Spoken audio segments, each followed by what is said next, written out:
Hello friends, welcome to Rohit super under classes. I am Anita Tiwari और आज हम पढ़ेंगे बायोमैग्निफिकेशन। बायोमैग्निफिकेशन होता क्या है देखते हैं।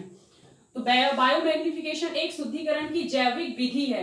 शुद्धिकरण की जैविक विधि कहलाती है बायोमैग्निफिकेशन। जल में रहने वाले पादप प्लवक, जो पादप प्लवक होते हैं, प्रदूषक की मात्रा को अवशोषित कर लेते हैं। क्या करते हैं? प्रदूषक की मात्रा को अवशोषित कर लेते हैं, फिर इनको जंतु और मछलियां भक्षण कर लेती हैं, या फिर मछलियां जो छोटे छोटे जंतु होते हैं प्लवकों को खा लेते हैं। तो जिससे जल का शुद्धिकरण होता है। और जल के शुद्धिकरण की कौन सी विधि है? जैविक विधि है, इसीलिए इसको बोलते हैं बायोमैग्निफिकेशन। अब देख लेते हैं जल प्रदूषण के प्रतिकूल प्रभाव, यानी कि जल प्रदूषण से होने वाली हानियां या फिर जल प्रदूषण से होने वाली बीमारियां।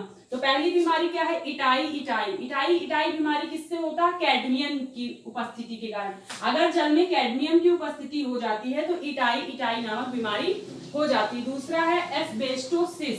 एस्बेस्टोसिस किसकी वजह से होता है? एस्बेस्टस, धूल के कण आ जाते हैं जल में। क्या हो जाता है? धूल के कण आ जाते हैं, जिससे एस्बेस्टोसिस नामक बीमारी होती है। फिर थर्ड नंबर क्या है? फ्लोरोसिस। फ्लोरोसिस फ्लोरीन की अधिकता की वजह से होती है। जल में अगर फ्लोरीन की अधिकता हो जाती है तो फ्लोरोसिस नामक बीमारी होती है। और थर्ड नंबर है लाल लहरें। तो लाल लहरें क्या होता है? घास पात के कारण होता है, लाल लहरें नामक बीमारी होती है। धर्मी प्रदूषण, रेडियोधर्मी प्रदूषण है क्या? तो जब नाभिक के यूरेनियम 235 के अणु टूटते हैं तो वायुमंडल में अत्यधिक यूरेनियम के अणु बहुत ज्यादा सक्रिय होते हैं और ये इसकी क्रिया काफी लंबी चलती है।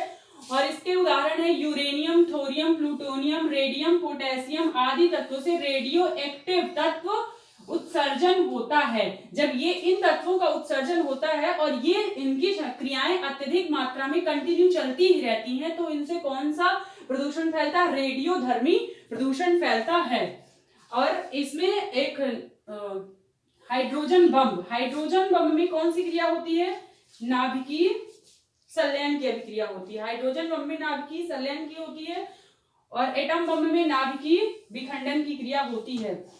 नाभिकीय संलयन से भी हमको ऊर्जा उत्सर्जित होती है और नाभिकीय विखंडन से भी ऊर्जा उत्सर्जित होती है। नाभिकीय संलयन की अभिक्रिया होती, कौन सी? नाभिकीय संलयन की अभिक्रिया होती है। ये एग्जाम में पूछता है कि हाइड्रोजन बम में कौन सी अभिक्रिया होती है? नाभिकीय संलयन अभिक्रिया होती है, नाभिकीय विखंडन होती है। तो ये ध्यान रखना है कि हाइड्रोजन बम में नाभिकीय संलयन होती है और एटम बम में नाभिकीय विखंडन की क्रिया होती है। और नाभिकीय संलयन है क्या? जब नाभिक के अणु आपस में मिलते हैं तो वह नाभिकीय संलयन कहलाता है। और जब नाभिक के अणु टूटते हैं तो नाभिकीय विखंडन की अभिक्रिया होती है। तो नाभिकीय विखंडन की क्रिया किसमें होती है? एटम बम में नाभिकीय विखंडन की अभिक्रिया होती है एटम बम में। ये ध्यान रखना है क्योंकि ये फैक्ट है और एग्जाम में ऐसे क्वेश्चन बहुत बार पूछे जा चुके हैं।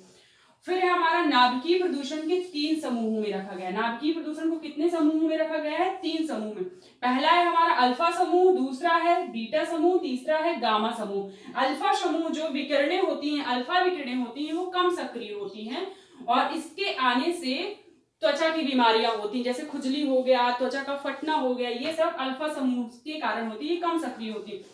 और ये बीटा समूह की जो विकिरणें होती है अत्यधिक मात्रा में घातक होती है, बहुत ही विषैली होती है और इनका प्रकोप त्वचा के अंदर तक चला जाता है, जिससे कि त्वचा का कैंसर होता है। ये बहुत ही खतरनाक बीमारी है, डेंजरस। और ल्यूकेमिया भी बीमारी हो जाती है इससे, और हृदय की भी बीमारी हो जाती है समूह बीटा से। और थर्ड नंबर, ये अत्यधिक प्रभावित और अत्यधिक क्रियाशील विकिरण है जो समूह गामा, जिससे जीन उत्परिवर्तन हो जाता है। ये हमारा रेडियो एक्टिव नाभिकीय प्रदूषण को 3 समूह में, समूह अल्फा, समूह बीटा, समूह गामा। और ये मैंने बता दिया कौन सब सक्रिय है, कौन कम सक्रिय, कौन सर्वाधिक सक्रिय है। रेडियम 224, इसका परमाणु भार कितना होता है? 224 होता है। और यूरेनियम 238, यूरेनियम का परमाणु भार कितना होता है? 238। इन्हें ये प्रकृति जनक रेडियोधर्मी प्रदूषक कहते हैं। अब रेडियोधर्मी प्रदूषक का प्रभाव, यानी कि रेडियोधर्मी प्रदूषक से कितनी प्रकार की बीमारियां होती हैं।